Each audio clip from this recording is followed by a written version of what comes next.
Hello and welcome to the 48th episode of PEM Podcast, the Psychic Eye Mystery Podcast. I'm your host, Victoria Laurie, here with my schmabulous sister, Sandy.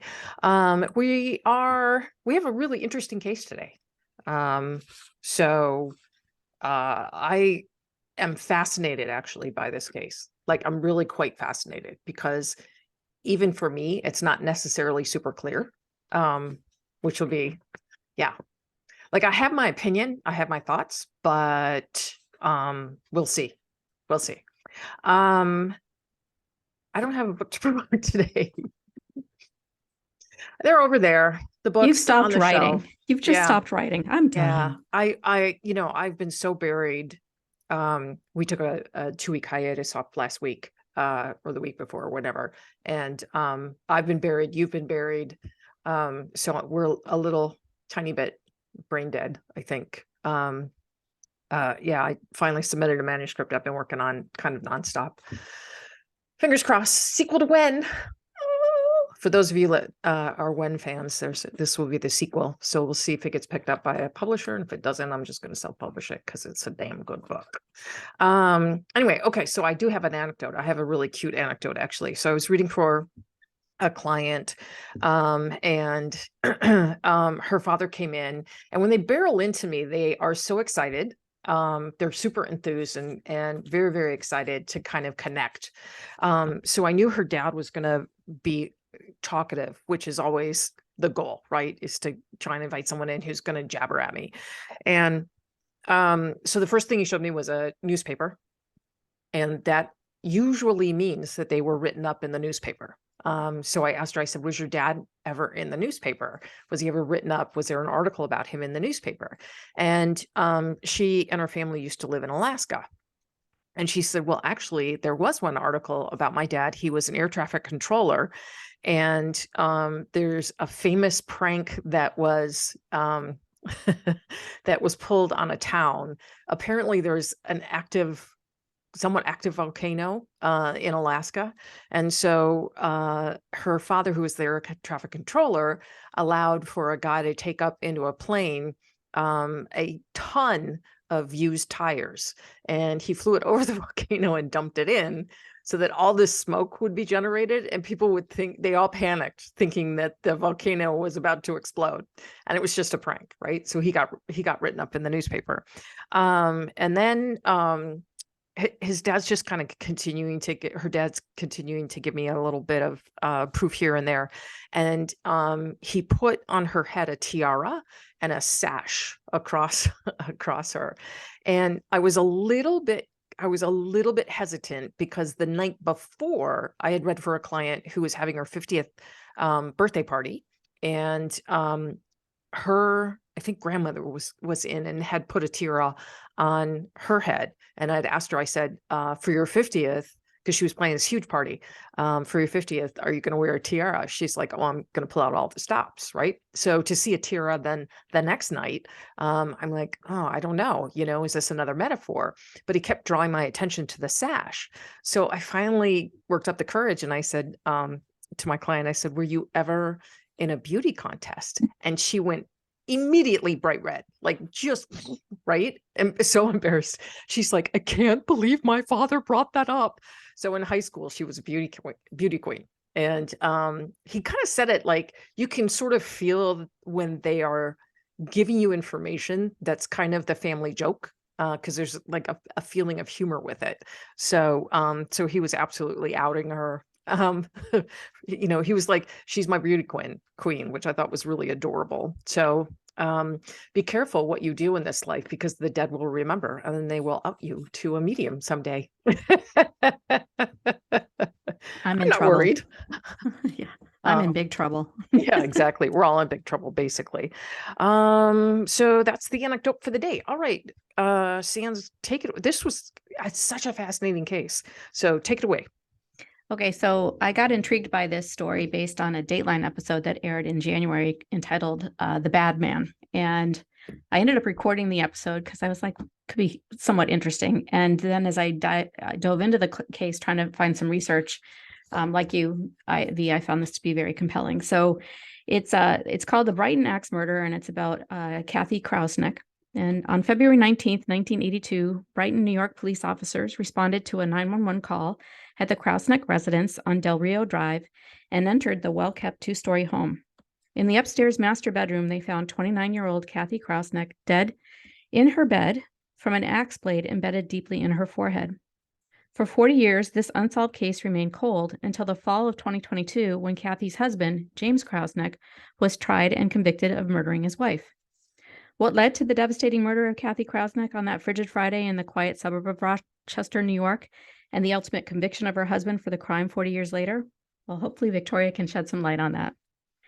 Cathy Schlosser was raised in Mount Clemens, Michigan, the second oldest child in a family of 6 kids, including 4 girls and 2 boys. Her father, Robert, was a truck driver, first working for a company that transported concrete and later with his own gravel business, Schlosser Trucking. Cathy was vivacious, energetic, and engaging, and a friend to everybody, so it wasn't a surprise when she was a part of her high school's homecoming court. A year older than Cathy, James Krauseneck attended the same high school, and his classmates considered him to be shy, pleasant, and athletic. The Krausenecks were well known in the community because of their family-owned carpet business. Although Cathy and James did not date in high school, they became a couple while attending Western Michigan University and married in 1974. Shortly thereafter, the couple moved to Fort Collins, Colorado, so James could attend graduate school and secure his PhD at Colorado State University. Cathy found work as an orthopedic therapist, and in 1979, she gave birth to daughter Sarah.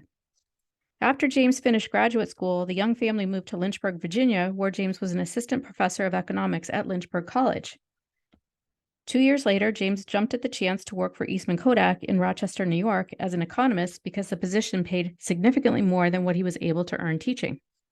In late 1981, the family moved into a 2-story colonial home on a quaint street in Brighton, just a short drive from the Eastman Kodak headquarters in Rochester. Despite having all the makings of an American dream, Cathy was unhappy living in the Rochester area. The days were dark and gloomy, and the frigid weather kept her and Sarah housebound. The evening of February 18th, 1982 was unremarkable. The Krausenecks ate dinner around 6:30 p.m., meatloaf for James and Sarah, and egg salad on lettuce for Cathy, before driving to the bank in the lone family car to deposit James' paycheck. After a stop at a department store and a drugstore, they purchased some alcohol at a nearby liquor store, and once home, James made some shrimp for Cathy while she had a drink, and he enjoyed 2 beers. At around 10 p.m., the couple put Sarah down in their master bed, let the family dog, a golden retriever named Amicus, out, and then relaxed in the library while they watched some TV. At about 11 p.m., Amicus was let out again, and then the couple went upstairs, put Sarah to bed in her own room, and retired for the night. At around 6:30 the next morning, James put Amicus in the basement and left for work. After a normal day at Kodak, James left early to take Sarah to a podiatry appointment. However, when James returned home just before 5 p.m., he found the garage door and the interior door to the house open, with glass strewn about the floor. Alarmed, he called out to his family and then ran upstairs into his bedroom. There he found Cathy in their bed with a long-handled axe protruding from her head. Panicked, James ran to his daughter's room and found her unharmed but dazed, snuggled up in the corner of her bed, fully dressed, wearing a red sweater over a pink sweater with blue corduroy pants and 2 pairs of socks. James hurriedly scooped up his 3.5-year-old daughter from the bed, ran downstairs, out the front door, and across the street to the home of Eileen Marin Keating. When Eileen opened her door, she was immediately alarmed by the look of terror on James's face and his inability to speak. As James stood at the doorway clutching Sarah in his arms, looking traumatized, Eileen asked him whether something had happened to Cathy and whether Cathy was injured or worse, dead. Jim replied, "I think so. Her body is limp." As Eileen rushed to call 911, James appeared to be going into shock as he repeatedly asked Sarah if she was okay. Every time Sarah spoke to her father, James would cry and hug and kiss her. Sarah said to Jim, "I'm glad you came home early today, Daddy. I couldn't find you. I didn't know how to call you. I didn't know what street to ride my bike on." Shortly after investigators arrived, they confirmed that Cathy had been killed by a strike in the head with an axe while she slept in her bed. Police on scene were able to briefly speak with Sarah about what she witnessed. She told officers that she woke up after her father had left and saw a person she did not know sleeping in her parents' bed with an axe in the head. Sarah told the police it was a man with a hammer in his head. When asked what the color of the man was, Sarah responded, "Many colors," and she could not see his eyes. Police concluded that Sarah was in fact describing her mother, whom she did not recognize because of the gruesome scene. The next day, on February 20th, James failed to appear for a follow-up interview with the Brighton Police Department and opted instead to pack up and leave town with Sarah to return to his parents' home in Mount Clemens, Michigan. James also hired Michael Wolford, a Rochester-based attorney, to help shield his daughter from further questioning. James would go on to move from Michigan when Sarah was in grade school to live in Gig Harbor, Washington, where he worked as a VP of sales and marketing for a Fortune 500 lumber company. He married 3 more times. The second and third marriages were short-lived, and he is still currently married to his 4th wife, Sharon Krauseneck. Authorities initially thought Cathy's murder was the result of a botched robbery at the couple's suburban home, and years of insufficient evidence and leads contributed to the murder remaining unsolved until 2015, when the Brighton police and Monroe County prosecutors collaborated with the Monroe County Crime Lab and Dr. Michael Baden to investigate this very cold case more thoroughly. All of the physical evidence collected at the scene was sent to an FBI lab for analysis, which resulted in a finding that none of the items contained DNA from outside of the Krauseneck home. In November of 2019, a grand jury indicted James Krauseneck on 1 count of second-degree murder. They claimed that he killed his wife, Cathy, and after staging the crime scene to make it look like a botched robbery, he then left for work. The key evidence against James, all circumstantial, presented at the trial included the handle of the murder weapon and the surfaces around the Krauseneck home had been wiped clean of fingerprints. The killer used 2 axes, each stored in the Krauseneck garage, an axed maul to break the window to enter the home, and a separate long-handled axe to murder Cathy.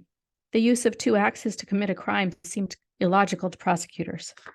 The evidence of a burglary made no sense. Instead, detectives concluded the scene looked staged as a valuable silver tea set was placed neatly on the floor next to a black garbage bag, and money and valuables were untouched in the second-floor bedroom where Cathy was killed. All of these portable items were left behind by the supposed intruder, and the shoe print on that black garbage bag resembled the boating-style shoes worn by James, which would be an odd choice for a burglar to wear on a cold, wintry day in February. Investigators discovered that James never completed his doctorate because of his dissertation. He had been rejected while writing it and had to rewrite it, a fact that he did not disclose to Lynchburg College and Eastman Kodak job applications, for which Kodak had questioned James about a few weeks prior to his wife's death. Prosecutors maintained that this was a point of contention between the couple, and a community center marketing pamphlet that offered marriage counseling was found in the Krauseneck family car, which seemed to confirm their suspicions. James told police that he left the house for work at 6:30 a.m. on February 19th, which helped initially absolve him of the murder because the original medical examiner, Dr. Evelyn Lewis, calculated the time of death between 4:30 a.m. and 7:30 a.m., plus or minus 2 hours. However, Dr. Michael Baden, a world-renowned forensic pathologist, testified that he believed Cathy Krauseneck died before her husband left for work. This conclusion was reached because the original medical examiner, Dr. Evelyn Lewis, noted rigor mortis in Cathy's body the evening of her death, and that takes 12 hours to reach the level of rigor mortis. The defense proffered that Cathy had been murdered by a convicted sex offender, Edward Larrabee, who at the time of Cathy's death lived a short 5-minute walk from the Del Rio Drive residence. A neighbor had witnessed a man jogging by the Krauseneck home on the morning of February 19th, wearing a gray sweatshirt and a royal blue ski mask. The defense shared that Larrabee often wore a ski mask when assaulting his victims. The defense also submitted to the jury that Edward Larrabee confessed to murdering Cathy Krauseneck in a letter written while he was imprisoned for the 1991 rape and murder of Greece, New York music teacher Stephanie Krupczynski. Larrabee died in prison before he could be arraigned for Cathy's murder. At James's trial, prosecutors countered that Larrabee was lying about his involvement in Cathy Krauseneck's murder, as his confession letter contained incorrect information that did not align with the facts of the case, including the physical description he supplied about Cathy. Further, Cathy had not been sexually assaulted at the time of her murder. The defense pointed out that Larrabee had been ordered to undergo chemical castration in 1981-82 to curb his impulses and likely wouldn't have been inclined to rape his victims. Despite the defense counsel's efforts to convince the jury that the evidence against their client was purely theoretical and circumstantial, 70-year-old James Krauseneck was convicted of second-degree murder on September 26, 2022, 40 years after the death of his wife, Cathy. Sarah has stood by her father and continues to insist that he is innocent. On November 7, 2022, at his sentencing hearing, James told the court, "I did not murder Cathy. I loved Cathy with all my heart and my soul, and I continue to be haunted by why someone would murder such a beautiful person." With that, James was sentenced to 25 years to life in prison. Now 71, he's incarcerated at the Maximum Security Clinton Correctional Facility in Danmore, New York. James' attorney, Michael Wolford, plans to appeal the verdict and stated, "We are confident that the conviction will be set aside by the appellate court on the grounds that the prosecution was not justified in waiting 37 years to bring this indictment. There was no new evidence, simply a new opinion by Dr. Baden." My sources for this story include the Democrat and Chronicle 1982 Axe Murder of Brighton, New York, What to Know About the Crime People in Trial by Gary Craig, 1/2023. The Democrat and Chronicle Brighton Axe Murder, James Krauseneck's 1982 police statements reveal new details of Weiss homicide by Gary Craig, 1/29/20. Oakland Press, Michigan native convicted in wife's 1982 axe murder in New York by the Macomb Daily, 9/28/22. People.com, man found guilty of 1982 axe murder of his wife after the case went unsolved for nearly 40 years by Casey Baker, 9/27/22. People.com, the 1982 axe murder of New York mom went unsolved for nearly 40 years, but now her husband is charged by Christine Pelsick, 1/20/21. And finally, the New York Post, Cathy Krauseneck's family recalls axe murder and justice finally served decades later. A Bad Man Hurt Mommy by Patrick Riley, 1/19/23. So, what do you think? You're muted. So no one knows what you think. It's a secret. It's a Victoria's Secret. Yeah, I've never used that one before, and I've never heard that one before. Anyway, you and I had discussed this, I believe yesterday or the day before. And you were convinced he didn't do it. I'm convinced he didn't do it.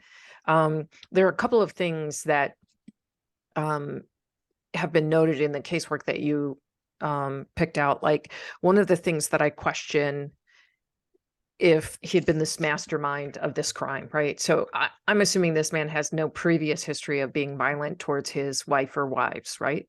No, there has been no sociopathy. So, like, associated you with this don't case. go from maybe we should go see someone because we're having trouble to here's an axe in the head, right? And then lead this, perfectly, unviolent,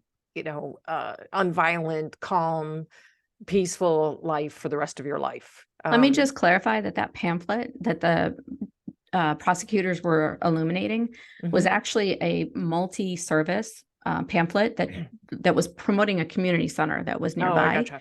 That was like, come for marriage counseling, come for Alcohol Anonymous, come for, yoga. Right. And you even look at, there are photos online of the couple. They're both leaning into each other. They really liked each other. Yeah. I don't buy this sudden premeditated act of violence using an axe. It's just it's just too far of a leap from even a hidden discord between a couple. It's just too broad of a leap, right? You're going to strangle her in a fit of passion. You're not going to methodically plan out killing her with an axe, leaving your child in her bed, 3.5 years old, right? With basically the front door open, glass on the floor, right? Yeah.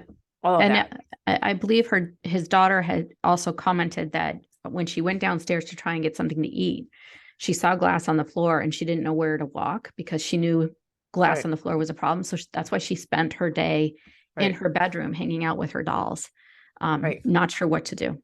Right. So that's just not a situation you're going to leave your 3.5-year-old in. And by all appearances, he was a very loving, doting father. Yes. The other thing that it really just doesn't make sense is that the handle of the murder weapon and the surfaces around the Krauseneck house had been wiped clean of fingerprints.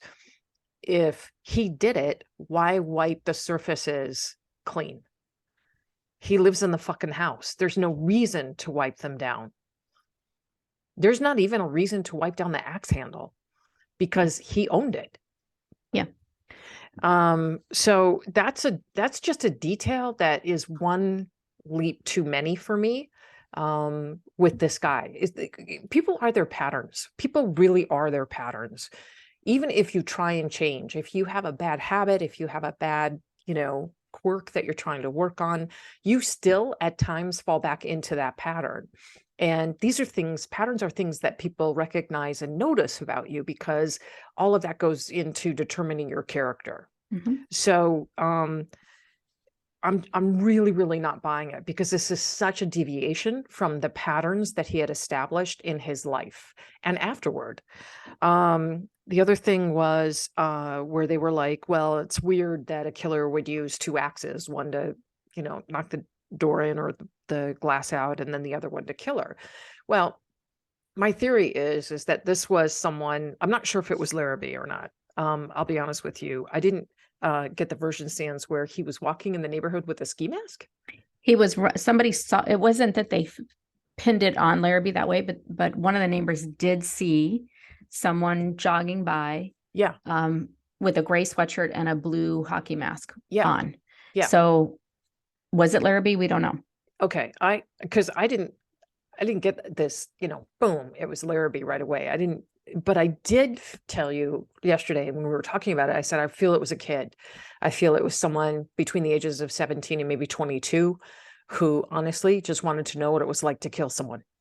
And I don't think he was interested in rape. I think he just really just wanted to know what it was like. It's a psychopath. He wanted to know what it was like to kill somebody. The other thing, though, that is interesting is that Cathy was found in her bed. She's dead, like she had been sleeping, right? So I'm assuming she's still in her nightgown, right? Yeah, the whole thing. She was in her bed, axe in the head. Yeah. Okay. She was killed while she was sleeping. Right. What I don't understand is why his daughter was fully dressed. She dressed herself. Oh, okay. Thank you. Because that was like I really don't think he did it, but then I'm like, yeah, no, she was wearing mismatched clothing, like a 3-year-old would dress herself. I'm cold. Let me put on a sweater. And then she put on another sweater. Gotcha. Nothing was coordinated. Gotcha. And so when she says she saw a man in bed with mom with the axe hanging out, she's 3.5 years old. 3.5 is about the furthest back that I have a vivid memory. And when you and our family was living in Mexico City, we had a home that was surrounded by a really tall gate. It seemed like it was 50 feet tall because I'm this big. Yeah. But I remember the gate all around the house. And I remember being on my tricycle, and I remember hitting the gate opening, and it bounced open, and our two dogs actually ran off. Right. And it was a big deal because it's Mexico City, and how are you going to get your dogs back? We got both of them back. But I knew I was in trouble. And so I remember Rosa, who was our housekeeper at the time, she scooped me up and she took me and put me to bed. I don't remember her face. I don't remember much detail visually, but I remember her hands. I remember seeing her hands. And I remember feeling a little afraid. And I remember being put in bed and being told, go to sleep, basically, like, let's not let this blame rest on you, little girl. Just pretend to go to sleep. So it's not out of the realm of possibility that Sarah was conflating two pieces of information. One, that her mother, who she didn't recognize, was in the bed asleep with an axe hanging out of her head, and that she saw a man with eyes that she didn't recognize and couldn't see his eyes. So I have a feeling that the 3.5-year-old mingled those two together to form one person. Well, you're also taking all her various statements, and then the police are kind of putting it together, right? That this is what. So isolated, they may be very much what you're saying. Right. Exactly. So, so none of it to me says that he did it. None of his behavior afterwards. You don't kill your wife with an axe and then go to work. Yeah. You beg off, right? Yeah. You're like, hey, daughter, let's go to the zoo and pretend while we're at the zoo that this terrible break-in happens, right? Because you can't be in front of other people. I mean, the man's clearly not a sociopath or a psychopath. He's clearly not. No. I mean, Because- his alibi was verified, that he did go to work. Yeah. He did meet with the people that he was scheduled to meet with. Yeah. Everything he did throughout the day Right. was, his alibi was verified. Right. Right. Yeah. And nobody noticed anything off about him. No. So I'm just not buying that he did it at all. I But think one that of the, one Go of the ahead. things that struck me was that Cathy was a very outgoing, seemingly extroverted person, Yeah. and James strikes me as a very introverted person. Mhm. So if you're coming upon something terrifying like he Mhm. did, I Mhm. feel like the police really sort of took him to task for leaving town right away. But I think he was so terrified by the Mhm. situation that he ran home to his parents in Michigan Mhm. with his daughter to shield Mhm. her, but also, the shock of the whole situation. It Well, also also says, fear that someone got yeah, into his house and killed his wife in her sleep. Who's to right, say that that same person wouldn't come after him? exactly. And then on top of that, the next two marriages were short-lived. I'm sure he was trying really hard Yeah. to not deal with what happened to him. Yeah. Yeah. It's just, to me, it's PTSD. very, Classic. very much so. Very, Yeah. very much so. But the police ended up making that suspicious. Like, They'll make anything suspicious, right? true. Like anything. Why didn't he comply? So the defense basically said two things, which I thought was interesting. Like you, James never exhibited any kind of behavior Right. whatsoever that suggests that he would have the ability to do what this Right. crime was. Right. And secondly, that it was an opinion. There was no new evidence, and it was Right. simply the opinion of this famous pathologist Mhm. that was presented, which the prosecution claimed you can pinpoint the exact time of someone's death. It's not true. Mm-mm. But he convinced the jury. They convinced the jury that this expert knew what he was talking about. So James was convicted in many respects for circumstantial evidence and the fact that this town wanted the case to be finally closed. Mount Clemens. No, not Mount No, Clemens. Rochester. Sorry. Rochester. Yeah. Yeah. Brighton, Mount Clemens Brighton. is down the road from me, not too far away. So do you think he'll win on? They are appealing the case. Do you I kind of feel? do. I Yeah. kind of do because the circumstantial evidence just is really kind of flimsy. And I have a feeling now that the prosecution knows that the jury was convinced by the expert's testimony.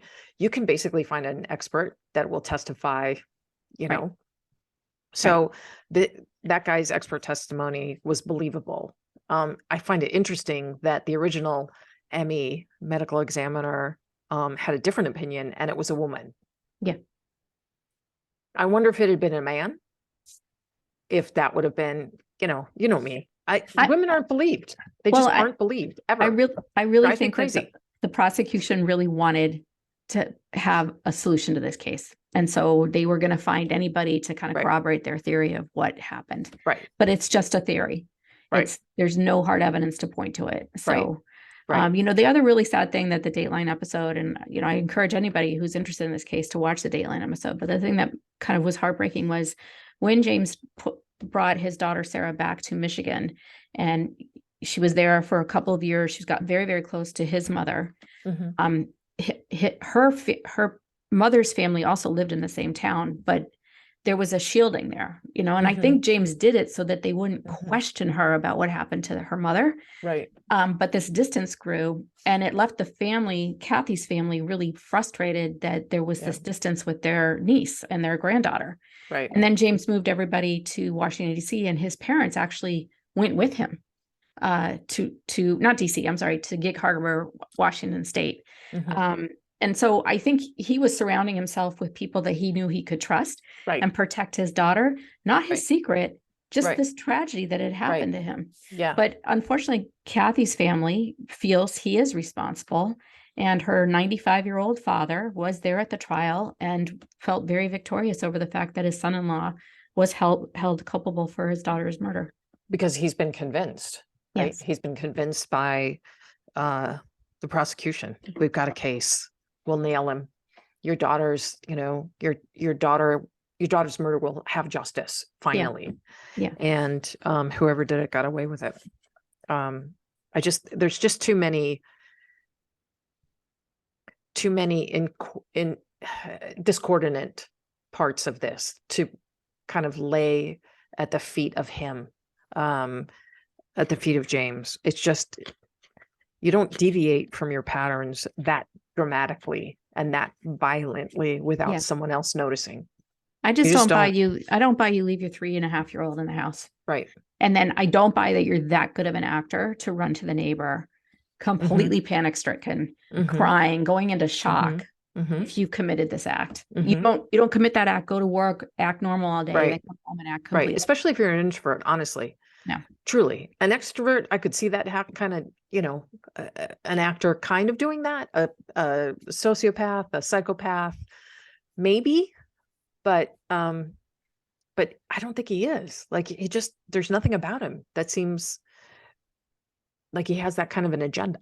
Yeah, I would agree. So, yeah, it's sad. That's sad. I'm hoping he gets, I'm hoping he wins on appeal. I have a feeling that the appeal process is going to be somewhat long, because I have a feeling if he wins on appeal, then the prosecution is going to appeal, and it'll kind of go back and forth, because they really, really, really want someone to pay for the crime. They want to close it. Yeah. And they want someone to pay for the crime. So Right. I have a feeling that this is just going to carry on for a while, unfortunately. Yeah. That's a hard case. That's a tough case. Like, it's great when you know that the right person got nailed for it, but it sucks when you're just someone who's caught up in the An need agenda. to, yeah, exactly. An An agenda. agenda. Yeah. Perfectly said. Yeah. So anyway, all right. Well, thank you for that bright and uplifting note that we will end on. Great job as always. Thank you. Thank you. Thank you. And are you staying cold? Are you staying warm? You guys have had some cold weather there. I'm hot. It's Oh, are you? very, very warm right now. Wow. Crazy stuff. Crazy stuff. Yeah, we're a little on the warm side today too. So, and the boys are back in school, I'm assuming.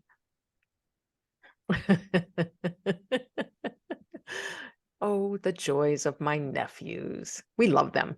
We love them. Sometimes a little less, but we love them. All good. All right, Sans. I love you so much. Love you too. Thank you. Thank you. Thank you. Thanks for watching, guys. And we'll be back soon with another one. Doo-doo-doo-doo. All right. Take care. Bye.